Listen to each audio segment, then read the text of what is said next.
പോവാതെ ഈ ഉള്ള ഒരു കൃഷിയാക്കിയിട്ട് ചെല്ലം മാറ്റിയപ്പോൾ കാക്കകൾ പരുന്തുകളൊക്കെ കുത്തിപ്പഴകളിലും അരുവിലും കൊണ്ടിട്ട് അതെല്ലാം ഒരുപാട് സ്പ്രെഡാകുള്ളൂ. അങ്ങനെ ഇവരെല്ലാം എന്ത് ചെയ്യും, മറ്റു നാടൻ മത്സ്യങ്ങളെല്ലാം ഭക്ഷിച്ച് തീർക്കുകയാണ്. പിന്നെ നമ്മളെ പ്രകൃതി കാലാവസ്ഥയുടെ വ്യതിയാനം, വലിയ ഫ്ലഡ് വന്ന് ഒരുപാട് ഒഴുകിപ്പോയ കേസ് അങ്ങനെയുണ്ട്. ഇങ്ങനെയാണ് ഇവരെല്ലാം നാമാശേഷമായി. കേരളത്തിൽ നമ്മുടെ പണ്ടുണ്ടായിരുന്ന ചെറിയ നമ്മുടെ എന്ന് പറഞ്ഞിരുന്നു, ഇപ്പൊ വരാലൊക്കെ നമ്മുടെ മീനുകളായിരുന്നു, നമ്മുടെ പുഴയിലും തോട്ടിലും ഒക്കെ കിട്ടിയിരുന്ന മീനുകളായിരുന്നു. ഇങ്ങനത്തെ സാധനങ്ങളൊക്കെ ഇപ്പൊ ഇല്ലാണ്ടാവുക. സമൂഹത്തിന് ഏറ്റവും അത്യാവശ്യമായിട്ടുള്ള ആരോഗ്യത്തിന് അത്യാവശ്യമുള്ള മത്സ്യങ്ങൾ സസ്യങ്ങൾ എല്ലാം നശിച്ചുകൊണ്ടിരിക്കുകയാണ്. ഞാൻ ഇപ്പം അങ്ങനെ പറയുന്ന ബയോഡൈവേഴ്സിറ്റി ആയതുകൊണ്ടാണ് ഞങ്ങൾ പറയുന്നത്. അപ്പൊ തീർച്ചയായിട്ടും അങ്ങനെ തന്നെയാണ്. അപ്പൊ ഇങ്ങനെ സപ്പോർട്ട് ചെയ്ത് വളർത്തിയെങ്കിൽ മാത്രമേ ഇവരെ നമുക്ക് നിലനിർത്താൻ പറ്റുള്ളൂ. അതിനുള്ളൊരു ശ്രമം കൂടിയാണ് അതെ ഇപ്പോ ഈ എഡിബിൾ ഫിഷിന്റേതായിട്ടുള്ള ഇപ്പൊ കാണുന്ന കുളം. എനിക്കിപ്പോ ഒരു കുളമുണ്ട്, അവിടെ ഇതുപോലെ മീൻ വളർത്തണമെങ്കിൽ ഞാൻ എന്തൊക്കെ ചെയ്യണ്ടേ? വെള്ളമായി കഴിഞ്ഞാൽ വെള്ളത്തിന് pH ഒന്ന് നോക്കുക. pH നോക്കിയ ശേഷം കുളത്തിന്റെ മുകളിൽ നെറ്റിടുക. നെറ്റിട്ടില്ലെങ്കിൽ പക്ഷികൾ പാമ്പുകളിലൊക്കെ കടന്നിട്ട് മത്സ്യങ്ങൾ മുഴുവൻ കൊണ്ടുപോകും. ഈ രണ്ട് കാര്യമാണ് ആദ്യം ശ്രദ്ധിക്കുക. പിന്നെ റെഗുലറായിട്ട് നമുക്ക് അവർക്ക് ഫീഡ് കൊടുക്കാം. ഇവിടെയുള്ള ആൾക്കാർ പലരും പാരമ്പര്യമായ രീതിയിൽ കുറച്ച് തീറ്റയാണെങ്കിൽ കുറച്ച് അപ്പവും പച്ചക്കറി അങ്ങനെയൊന്നും മീൻ വളരില്ല. കൃഷി ആദായകരമാക്കണം. ഇവർ കൃഷിയെ രീതിയിൽ കൊണ്ടുപോകണമെങ്കിൽ കൃത്യമായിട്ടുള്ള ഇടവേളയിൽ മത്സ്യം കൊടുക്കും, ഭക്ഷണം കൊടുക്കും, മറ്റു ശരിയ പ്രൊട്ടക്ഷൻ പല കൊടുക്കും ഒക്കെയാണ് ചെയ്യേണ്ടത്. വെള്ളത്തിന്റെ pH ഇടയ്ക്കിടയ്ക്ക് നോക്കണം. ഇത് ഫിഷിന്റെ ഫീഡ് തന്നെയാണ്. ഇത് മാർക്കറ്റിൽ നിന്ന് വാങ്ങുന്നതാണ്. ഇത് മാർക്കറ്റിൽ സുലഭമായിട്ട് കിട്ടും. ഇതിപ്പോ എത്ര രണ്ടെണ്ണോ കുട്ടികൾക്കുള്ളതാണോ? ഇത് പോരം. ഇത് വലിയ കുട്ടികൾക്കുള്ളത്. വലിയ കുട്ടികളല്ല, ഇത് അപ്പൊ ഇത് തിന്നുന്ന മീനുകൾ നമുക്ക് പിടിക്കാറായതാണ്. പിടിക്കാറായ മീനിന് കൊടുക്കുന്ന തീറ്റയാണിത്. ഈ വരാലൊക്കെ എത്രതിന്റെ ഒരു ആയുസ് ഇത്ര ഒരു കുളത്തില്? വരാൽ ഒരു കുളത്തിൽ വരാൽ 5 കൊല്ലം 6 കൊല്ലം ഒക്കെ നിൽക്കും. വലിയ 10 കിലോ 15 കിലോ ഒക്കെ ആവും. പക്ഷെ ഒരു കൃഷിക്കാരൻ ഒരു കൃഷി ചെയ്യുമ്പോൾ അത് വർഷം അല്ലെങ്കിൽ 2 വർഷം കൂടെ പിടിച്ചിങ്ങനെ പോകണല്ലോ. അവർക്ക് നിലനിൽക്കണല്ലോ. ഇത്രയും ഗ്രീഡ് കോസ്റ്റ് ഒക്കെ ഇപ്പൊ ഭയങ്കര കൂടുതലാണ്. അപ്പം പിടിച്ചു നിൽക്കണേ വീണ്ടും കൃഷി ഇങ്ങനെ തുടരണമെങ്കിൽ നമ്മൾ വർഷം പിടിക്കും. അപ്പോൾ ആവറേജ് 1.5 കിലോ വരും. കിലോ ശരിക്കും 250 രൂപ ശരാശരി കിലോയ്ക്ക് കിട്ടുന്നുണ്ട് വരാലിന്. ചില മീനിന് കുറവാണ്. വരാൻ ഒരു ഔഷധ ഗുണമുള്ള മീനും കൂടിയാണ്. അതിനനുസരിച്ച് മാർക്കറ്റ് കിട്ടുന്നുണ്ട്. ഇവിടെ ഉള്ളതില് ഏറ്റവും ലാഭം ഇവിടെ ഉള്ള ഈ കുളത്തിലുള്ള മീനുകളിലെ ഇപ്പോഴേ ലാഭം വരാനാണ്. കാരണം നേരത്തെ കട്ട്ല രോഗത്തിന് ഇഷ്ടംപോലെ ആവശ്യക്കാരുണ്ടായിരുന്നു. തിലോപ്പിക്ക് ആവശ്യക്കാർ. ഞാൻ കേരളത്തിൽ ആദ്യമായിട്ട് 4 ഡിസ്ട്രിക്റ്റാണ് ഗിഫ്റ്റ് തിലോപ്പി ചെയ്തത്. അപ്പൊ ഗിഫ്റ്റ് തിലോപ്പിക്ക് അന്ന് 400 രൂപ കിലോയ്ക്കുണ്ട്. ഇന്ന് കേവലം 80 രൂപ കിട്ടില്ല. കാരണം ഏകദേശം കർഷകർക്കും പിന്നെ മുറ്റത്ത് മീൻ തുടങ്ങിയിട്ടുള്ള ഒരുപാട് പദ്ധതികളും കൃഷി ഡിപ്പാർട്ട്മെന്റ് ഉള്ളതുണ്ട്. ഏകദേശം സ്ഥലത്തും മീൻ കൃഷിയായി. അവിടെ എല്ലാം ഉള്ളത് കാർപ്പ് മത്സ്യങ്ങൾ, തിലോപ്പിയ, അതിഥിക്കല്ല, പിന്നെ കാരാപ്പുഴ ഡാം, ബാണാസുര ഡാം, അതെല്ലാം ഒരുപാട് മത്സ്യങ്ങളായപ്പം അവരെ വിൽക്കുമ്പോൾ വില വളരെ കുറഞ്ഞു. അപ്പം നമുക്കൊക്കെ പിടിച്ചേക്കാൻ കഴിയാത്ത സ്ഥിതി വന്നു. അതായത് വരാൽ മീൻ അങ്ങനെ എല്ലാ സ്ഥലത്തും ഇല്ല. അത് നമുക്ക് തേടി ആൾക്കാർ വരും. അതാണ് വരാലിലേക്ക് മാറി. നമുക്ക് ഓരോ കാലത്തിനനുസരിച്ച് കോലം കെട്ടുന്നതോട് കൂടി കൃഷി നഷ്ടമെന്ന് പറയുന്നൊരു കാര്യമില്ല. പഠിച്ചു ചെയ്യണം. അത് ചെയ്യണം. മുട്ട വിരിഞ്ഞു വരുമ്പോ ഞങ്ങളുടെ നാട്ടിലൊക്കെ തോട്ടിലൊക്കെ വരാല് പാറ്റി എന്നൊക്കെയാ പറയാറ്. ഇവിടെ ഈ മുട്ടയോട് കൂടിയിട്ട് കുഞ്ഞുങ്ങളായിട്ട് ഇങ്ങനെ വരുമ്പോഴേ നിറച്ച് കുഞ്ഞുങ്ങളായിരിക്കുമല്ലോ. വരാലിന്റെ കുഞ്ഞുങ്ങളായി കഴിഞ്ഞാൽ വലിയ വരാല് വേറെ കേരള ഫിഷും കൂടിയാണ്. ഒരു പരിധി വരെ കുട്ടികളെയും കൂട്ടി ഞാൻ നടക്കും. മറ്റ് ഫിഷ് ഇവരെ ഇതിലിപ്പോ തിലോപ്പിയ മറ്റു മത്സ്യങ്ങളൊക്കെ ഉണ്ട്. ഇവരെ അറ്റാക്ക് ചെയ്യാതിരിക്കാൻ വേണ്ടി ഒരു പരിധി വരെ അവർ നോക്കും. പിന്നെ അവർ വിട്ടു പോകും. ഏറ്റവും കുറച്ച് വലുതായി കഴിഞ്ഞാൽ. അത് പറഞ്ഞാൽ ശരിയാണ്. അങ്ങനെയാണ്. പിന്നെ പഴയ നമ്മുടെ സഹോദരന്മാരും ആദിവാസി സുഹൃത്തുക്കളൊക്കെ ശരിക്കും അറ്റം കുട്ടികളെയും കൂട്ടി വരുമ്പോഴാണ് അമ്പ ചെയ്തിട്ട് അവര് പഴയ പുഴകളിൽ നിന്നൊക്കെ അമ്പ ചെയ്ത് വന്നിട്ട് മീനെ പിടിക്കാൻ. ചുറ്റുപാടുകൾ കറക്റ്റാണ്. കരിമീൻ്റെ പോലത്തെ അല്ല. കരിമീനും ശുദ്ധീകരണ മത്സ്യമാണല്ലോ. കറക്റ്റ് ആണെങ്കിൽ അത് അവിടെ കുട്ടികൾ പിന്നെ കരിമീൻ ഇട്ട് പോകും. പക്ഷെ കരിമീൻ ഞാൻ എല്ലാ മീനും ശുദ്ധീകരണ മീനെ നോക്കിയതാണ്. കരിമീനിലൊരു വിഷയം എന്താണെന്ന് വെച്ചാൽ നമ്മൾ ശരിക്കും അത് ഊരജലത്തിലാണ് നന്നായിട്ട് വരുന്നത്. കായലുവാട്ടർ ഇവിടെ നമ്മുടെ ഫ്രഷ് വാട്ടറിൽ മാക്സിമം ഒരു വർഷം കൊണ്ട് നമുക്കൊരു 300-400 ഗ്രാമിൽ കിട്ടുള്ളൂ. അപ്പൊ നമ്മൾ തീറ്റ കൊടുക്കുമ്പോൾ നമുക്ക് നഷ്ടമാണ്. അതുകൊണ്ട് ഒഴിവാക്കി. ഈ നീർക്കാക്കയുടെ ശല്യം പണ്ട് നന്നായിട്ടുണ്ടായിരുന്നു. ഇപ്പൊ എന്തോ മല്ലികാലത്തിന് വർഷങ്ങളായിട്ട് നീർക്കാക്കയുടെ ശല്യമായിട്ടുണ്ട്. കുളം കുഴിച്ച സമയത്ത് വലയിടാത്ത സമയത്ത് എത്ര മീനാ നമ്മൾ കൊണ്ടുപോയെന്നറിയും. അവര് ഒരൊറ്റ ഇറക്കി ഇറങ്ങി വെച്ച് കുട്ടികളെ കൂടെ ഒറ്റ അടിക്കുന്ന 10-30 കുട്ടികൾ ഒന്നായിട്ടാണ് താഴെ പോയി ഇരുന്ന് തപ്പിയിരുന്നതിന്. അതാണ് എല്ലാരും പറയാൻ വരെ നിർബന്ധമായിട്ട് വേണം. പക്ഷെ ഇങ്ങനെ ഇതിപ്പോ ഇതില് ചെറിയ മീനുകൾ ഞങ്ങളിടില്ല. വലിയ മീനുകളെ വലുതാക്കി ഒരു 8-9 കുളമുണ്ടായിരുന്നു. അതിൽ കുട്ടികളെ കുറച്ച് വലുതാക്കിയിട്ടാണ് കൊണ്ടുവരിക.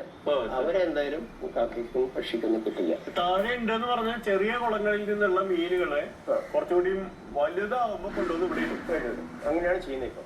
അത് എത്ര ഇടവേളയിലായിട്ട് എത്ര ദിവസം കൂടുമ്പോഴായിട്ട്? ഇതിപ്പോ നമ്മൾ കുറെ പിടിച്ചു പോയല്ലോ, കുറെ അത്യാവശ്യം കുറെ പിടിക്കുകയും ചെയ്യും. അങ്ങനെ കുറെ ലോഡ് കയറുമ്പോൾ 10-12 കുട്ടികൾ ഇങ്ങനെ ഇറക്കും. സമയം പിടിച്ചു പോകും, അതിനനുസരിച്ച് കോമ്പൻസേറ്റ് ചെയ്ത് പോയിട്ട് കുട്ടികൾക്ക് എപ്പോഴും ഒരു ആവറേജ് മീനുകൾ ഇതിലുണ്ടാവും. ഇത് എപ്പോ തീറ്റ എല്ലാ ദിവസവും 2 നേരം കൊടുക്കും? എങ്ങനെയാ? തീറ്റ 2 നേരം കൊടുക്കണം, രാവിലെയും കൊടുക്കണം. ഇതിനിപ്പോ എത്ര കിലോ വേണ്ടി വരും ഒരു ദിവസം? ഒരു ദിവസം എനിക്ക് ഇപ്പൊ ഞാൻ കൊടുക്കുന്നത് 40 കിലോ തീറ്റ കൊടുക്കുന്നുണ്ട്. ഇതിപ്പോ ശ്യാം ഫാംസിന്റെ പേരിട്ടുണ്ട് അല്ലെ? ശ്യാം ഫാംസ്. ശ്യാം മോന്റെ പേരാ? മകനുണ്ട്. അവര് ബാംഗ്ലൂരായിരുന്നു, IT എഞ്ചിനീയർ ആയിരുന്നു. അതെ അതെ. ഇപ്പൊ അത് നിർത്തിയിട്ട് കൃഷിയിലേക്ക് തിരിച്ചു വന്നു. നിങ്ങളെ കണ്ടുവന്നതാണ് അല്ലേ? ആദ്യം മടിയൊക്കെ പറഞ്ഞിരുന്നു. ഒരു 6 മാസം കഴിഞ്ഞപ്പം പുള്ളിക്ക് അവിടത്തേക്കാളും കുറച്ചുകൂടെ മെച്ചം എവിടെയാന്ന് മനസ്സിലായി. പിന്നെ ഇപ്പൊ റെഗുലർ എന്നെക്കാളും നന്നായി മീനൊക്കെ. ഇനിയിപ്പോ ബാക്കി അലങ്കാര മത്സ്യങ്ങളുടെ ഒക്കെ മൊത്തം ചുമതലക്കാളും റിപ്ലൈ ചെയ്യാൻ അവനോട് ഉഷാറിപ്പം. അത്തരം കാര്യങ്ങളും ശ്യാമിനോട് ചോദിച്ചാൽ കറക്റ്റ് ആയിട്ടുള്ള മറുപടി എന്നെക്കാളും നന്നായിട്ട് അവൻ തരും. ഓക്കെ. അപ്പൊ ശ്യാമ ഇപ്പൊ ഈ പിടിച്ചത് ഏതായിരുന്നു മീൻ? ഇത് കോഴിക്കാർപ്പാണ്. കോഴിക്കാർപ്പില് പിന്നെ ഉക്സൂരി എന്ന് പറയുന്ന വെറൈറ്റീസ് ആണ്. ഇത് ഒക്കെ ഓർണമെന്റൽ ഫിഷിന്റെ എല്ലാ ഓർണമെന്റേഷൻ ഇതൊക്കെ ഓർണമെന്റൽ ഫിഷിന്റെ ഹാച്ചറികളാണ് കംപ്ലീറ്റ്. നമ്മളെ ഹാച്ചറി ആണ് ഇവിടെ. ബാക്കി കുളങ്ങളും കാര്യങ്ങളൊക്കെ താഴേക്കാണ്. അല്ല, ഞാൻ തിരിച്ചു തന്നിരിക്കുന്നു. ഞാൻ ഒന്നും പിടിച്ചിട്ടില്ല. അപ്പോ ഓൾ ഈസ് പോസിബിൾ എന്നാണ് ബനിയം എഴുതിയേക്കുന്നത്. ബാംഗ്ലൂരിൽ IT കഴിഞ്ഞിട്ട് തിരിച്ചു വന്നാണ് തിരിച്ചു വന്നല്ലേ അച്ഛൻ പറഞ്ഞിരുന്നു. കോവിഡിന്റെ ടൈമിൽ സ്റ്റാർട്ട് ചെയ്ത് നോക്കി. അത് ഏകദേശം ഒരു കൊല്ലം കഴിഞ്ഞപ്പോഴത്തേക്കും പിന്നെ ഫുൾ ടൈം ആയിട്ട് കയറി. ഇപ്പൊ കേരളത്തിൽ തന്നെ ഏറ്റവും കൂടുതൽ കോഴിക്കാർപ്പുള്ളത് ഈ ഫാമിലായിരുന്നു. അത്രയുണ്ട്. ഈ ചെറിയ ഇത് പോണ്ടെന്ന് പറയാമെങ്കിലും ഇതല്ലാതെ നാച്ചുറൽ ആയിട്ടുള്ള 9 കുളം വേറെ ഉണ്ട് ഈ പറമ്പില്. അതെ, ഇത് ഹാച്ചറി സെറ്റപ്പാണ്. ബാക്കി നമ്മൾ റേസ് ചെയ്യിപ്പിക്കുന്നതും അതായത് ബ്രീഡ് ചെയ്ത് കുട്ടികളെ വലുതാക്കുന്ന ഒക്കെ താഴേക്കാണ്. ഇത് എങ്ങനെയാണ് ഇതിന്റെ ബ്രീഡിംഗ് പരിപാടികൾ? ഒരു സെറ്റ് എന്ന് പറയുമ്പോൾ ഒരു ഫീമെയിലും 2 മെയിലും. അത് ഇട്ട് കഴിഞ്ഞാൽ നമ്മളെ വയനാട്ടിലൊരു മെച്ചം എന്താന്ന് പറഞ്ഞു കഴിഞ്ഞാൽ നാച്ചുറൽ ആയിട്ട് നമ്മളെ വെള്ളത്തിൽ ബ്രീഡ് ആവും ഇവര്.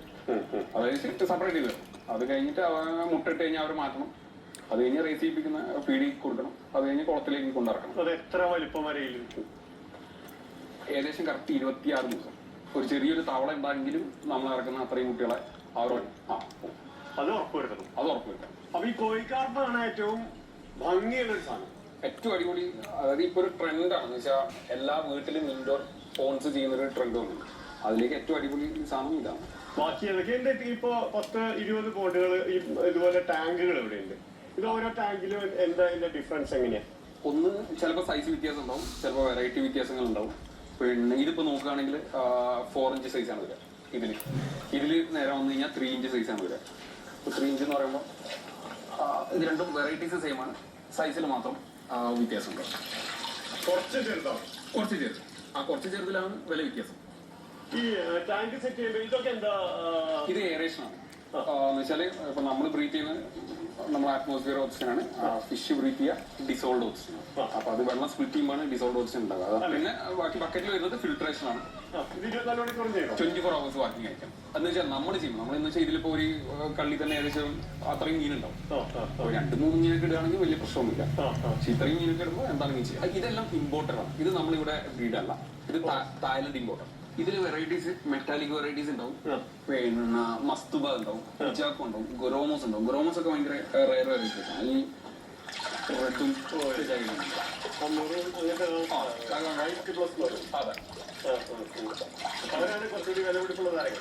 ഇവര് സ്റ്റാർട്ടിംഗ് റേറ്റ് തന്നെ 2 തൊട്ടാണ് സ്റ്റാർട്ട് ചെയ്യുക. 2000 രൂപ. ഇത് തായ്ലൻഡ് ഡയറക്റ്റ് നമ്മൾ ഇമ്പോർട്ട് ചെയ്യുന്നത്. അത് കഴിഞ്ഞ് ഇവിടെ ക്വാറന്റൈൻ പീരീഡ് ഉണ്ട്. ക്വാറന്റൈൻ പീരീഡ് കഴിഞ്ഞിട്ടാണ് നമ്മൾ സെയിൽസ് സ്റ്റാർട്ട് ചെയ്യുക. ഈ ക്വാറന്റൈൻ പീരീഡ് എന്ന് പറയുമ്പോൾ അതിൽ തന്നെ അതായത് എന്തെങ്കിലും പ്രശ്നം ഉണ്ടെങ്കിൽ നമ്മൾ ആ പ്രശ്നവും കാര്യങ്ങളൊക്കെ കഴിഞ്ഞ് മെഡിസിൻ ട്രീറ്റ് ചെയ്യണമെങ്കിൽ ട്രീറ്റ് ചെയ്ത് അത് കഴിഞ്ഞിട്ടാണ് നമ്മൾ പുറത്തേക്ക്. ഇതും തായ്ലൻഡ് ഇമ്പോർട്ട് തന്നെയാണ്. സൈസ് കുറച്ച് വ്യത്യാസമുണ്ട്. മറ്റേത് പിന്നെ 1 feet എബോ സൈസാണ്. ഇത് 10 ഇഞ്ച് തൊട്ട് സ്റ്റാർട്ട് ചെയ്യും. അതൊക്കെ ആയില്ല. പിന്നെ നമ്മളത് ഈ ക്വാളിറ്റി എങ്ങനെ വരുന്നതെന്ന് പറഞ്ഞാൽ ഇതേ ഇമ്പോർട്ടഡ് സാധനമാണ് നമ്മൾ ഇവിടെ ബ്രീഡ് ചെയ്യുക. പിന്നെ നമ്മളെ ക്ലൈമറ്റും കാര്യങ്ങളൊക്കെ നോക്കുമ്പോൾ ഇതേ ക്വാളിറ്റി നമുക്ക് ഇവിടെ കിട്ടില്ല. ഇപ്പൊ നമ്മൾ നേരത്തെ ആ ഫോണിലൊക്കെ കാണിച്ച ആ ക്വാളിറ്റി കിട്ടും. ഇതിന്റെ ഹാച്ചറിയും ഇവിടെ തന്നെ ചെയ്യാൻ പറ്റും, ബ്രീഡ് ചെയ്യാൻ പറ്റും.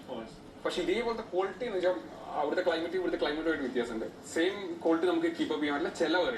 ചില വെറൈറ്റീസ് കീപ്പ് ചെയ്യാൻ പറ്റും. അപ്പൊ ഇതും കോഴിക്കാപ്പ് തന്നെയാണ് വെറൈറ്റി? ഇതും കോഴിക്കാർപ്പ് തന്നെയാണ്. ഇത് സൈസ് ഏകദേശം 1 ഫീറ്റ്, ഏകദേശം നല്ല ഇത് 1 ഫീറ്റ് സൈസാണ് വരിക. നേരത്തെ കണ്ടതിലും കുറച്ചുകൂടി വലുതാണ് അല്ലേ? വലുതാണ്. ഇത് നമ്മുടെ ഓൺ ബ്രീഡാണ്.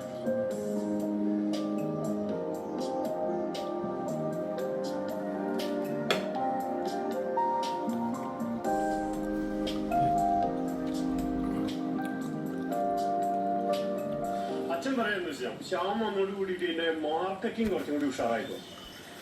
അപ്പം ഈ IT പഠിച്ചോണ്ടുള്ള ഗുണം കിട്ടിയത് ഒരു ഡിജി മാർക്കറ്റിംഗ് എന്നുള്ളൊരു ആ സ്കോപ്പ് ഉപയോഗിക്കാൻ പറ്റിയില്ലേ? അത് ശരിക്കും ഉപയോഗിക്കാൻ പറ്റും.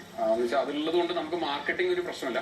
പിന്നെ വെറുതെ മാർക്കറ്റിംഗ് മാത്രമല്ല, നമ്മളെ ഫിഷിന്റെ ക്വാളിറ്റി ഈ രീതിക്കുള്ള ക്വാളിറ്റി ഉള്ളതുകൊണ്ട് ഒരു പ്രാവശ്യം എടുത്ത ആൾക്കാർ എന്താണ് പിന്നെയും വന്നുകൊടുക്കുന്നത്. റിപ്പീറ്റഡ് കസ്റ്റമേഴ്സ് ആണ് നമുക്ക് അധികം. ഇതിപ്പം പിന്നെ നമ്മളെ കോഴ്സ് നോക്കുകയാണെങ്കിൽ തന്നെ ഒന്ന് കളർ അതിൽ 2 കാരണങ്ങളുണ്ട്. ഒന്ന് നമ്മൾ കൊടുക്കുന്ന ഫീഡും പിന്നെ നമ്മളെ ക്ലൈമറ്റും. അതൊരു ബ്ലെസ്സിംഗ് ആണ് നമുക്ക്.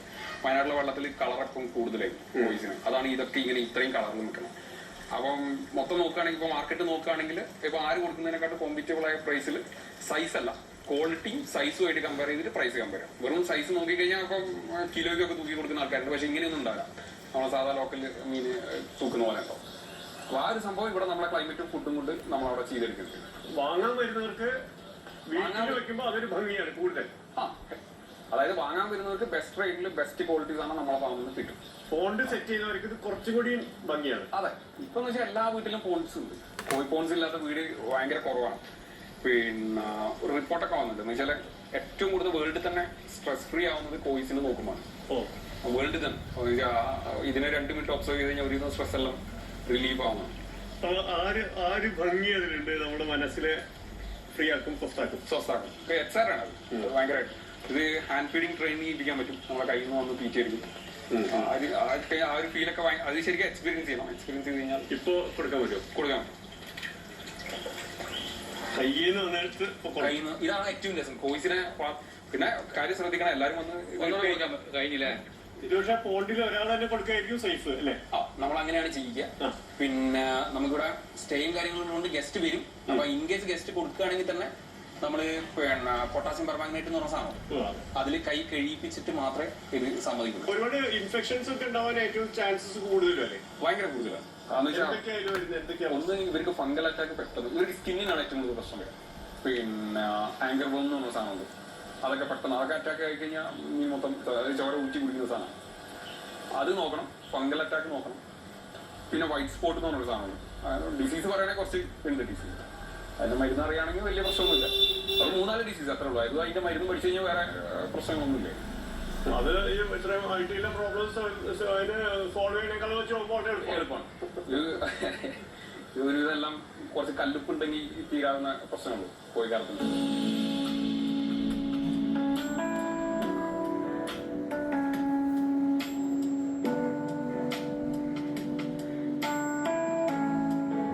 ശ്യാം 3-4 കൊല്ലമായി ഈ പരിപാടി തുടങ്ങിയിട്ട്.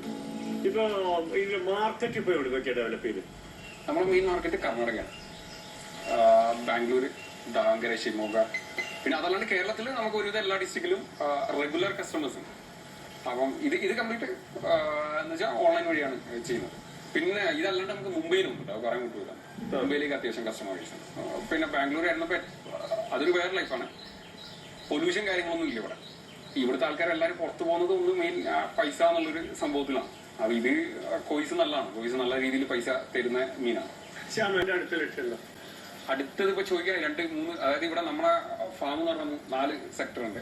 അതിൽ ഫിഷിന്റെ ഇത് ചോദിക്കുകയാണെന്നുണ്ടെങ്കിൽ അത് ഇപ്പം ഇൻകം സ്കെയിൽ ഡബിൾ ആക്കാൻ പറ്റുന്ന തന്നെ വിചാരിക്കണം. അതിൽ തന്നെയാണ് പരിപാടി. ഇതേപോലെ ഇവിടെ വരുന്ന സുഹൃത്തുക്കളോടൊക്കെ പറഞ്ഞു കൊടുക്കും. ഒരു 1000 ആൾ വരുമ്പോൾ 2 ആളൊക്കെ മാറുന്നുണ്ട്. കുറച്ച് പേര് എനിക്ക് വെക്കാം. അങ്ങനെ അങ്ങ് വന്നു കിട്ടിയാൽ നമ്മുടെ നാട് തന്നെ പോയിരുന്നു. ടെൻഡൻസിലേക്ക് വന്നായിരുന്നു. ഇന്ത്യ മുഴുവൻ ആൾക്കാർ ഇവിടെ വരുന്നുണ്ട്. തീർച്ചയായിട്ടും അല്ലേ? അതെ അതെ. ഇന്ത്യ മുഴുവനല്ലേ, ലോകം മുഴുവൻ ആൾക്കാർ വരുന്നുണ്ട്. ഇന്ത്യ മുഴുവൻ മറ്റ് ആന്ധ്ര, കർണാടക, തമിഴ്നാട് അല്ല മറ്റ് രാജസ്ഥാനിലെ ആൾക്കാർ വന്നിട്ടുണ്ട്. ഫ്രാൻസിലെ ആൾക്കാർ വന്നിട്ട്, ജർമ്മനിയിലെ ആൾക്കാർ വന്നിട്ട്, USA വേണം വന്നിട്ടുണ്ട്. അതിന്റെ എല്ലാം അവിടെ നമ്മളെ വിസിറ്റേഴ്സ് ബുക്കിൽ എല്ലാത്തിനെ കൊണ്ട് ഞാൻ എഴുതി വെച്ചിട്ടുണ്ട്. അവർ ഫോട്ടോ എടുത്തു. വിദേശികളടക്കം വരുന്നുണ്ട്. ഞങ്ങള് വരാത്ത ലേറ്റ് ആയി അല്ലേ? ഒരു പ്രൊജക്ട് പഠിക്കാൻ വേണ്ടി അഗ്രികൾച്ചർ അവരൊന്നും ഇങ്ങനെ പറഞ്ഞു കേട്ടിട്ട് ഇങ്ങനെ നെറ്റിലടിച്ച് നോക്കിയിട്ട് വരുന്നത്. പക്ഷെ അവർ വരുമ്പോൾ നമുക്ക് ഒരുപാട് അഡ്വൈസും കിട്ടും. ഒരുപാട് നല്ല കാര്യമാണ് അവർക്ക് വരുന്നത്. അപ്പൊ ഇനിയും ഒരുപാട് ആൾക്കാർ വരട്ടെ. ജൈവ സംരക്ഷണം എന്നുള്ള ഒരു വലിയ കാര്യം നമ്മളൊക്കെ പോയാലും പ്രകൃതി തലമുറ രക്ഷപ്പെടണമെങ്കിൽ നമ്മളിപ്പോ ഇത് ചെയ്ത് വെക്കണം. നമ്മൾ ഈ പ്രവർത്തിക്കുന്നതിൽ അർത്ഥമില്ലല്ലോ. വെറും വരുമാനം മാത്രമല്ല, വരുമാനം വേണം. ഇതിപ്പോ വരുമാനത്തിലില്ലെങ്കിൽ തന്നെ നശിച്ചു പോകും. നമുക്ക് മുന്നോട്ട് പോകണമെങ്കിൽ വരുമാനം. പക്ഷെ വരുമാനം മാത്രം ലക്ഷ്യമാക്കരുത്. സമൂഹത്തിന്റെ നിലനിൽപ്പും കൂടെ ലക്ഷ്യമാക്കിക്കൊണ്ടുള്ള വരുമാനം. അതാണ് നമ്മുടെ ലക്ഷ്യം. അടുത്ത തലമുറയ്ക്കും ഇതാണ് വരാല് എന്ന് പറഞ്ഞാൽ പഴയ പടല്ലാണ്ട് മീനെ കാണിച്ചു കൊടുക്കാൻ പറ്റണം. അതുപോലെ ഈ ചെടികളും കാണിച്ചു കൊടുക്കാൻ പറ്റണം.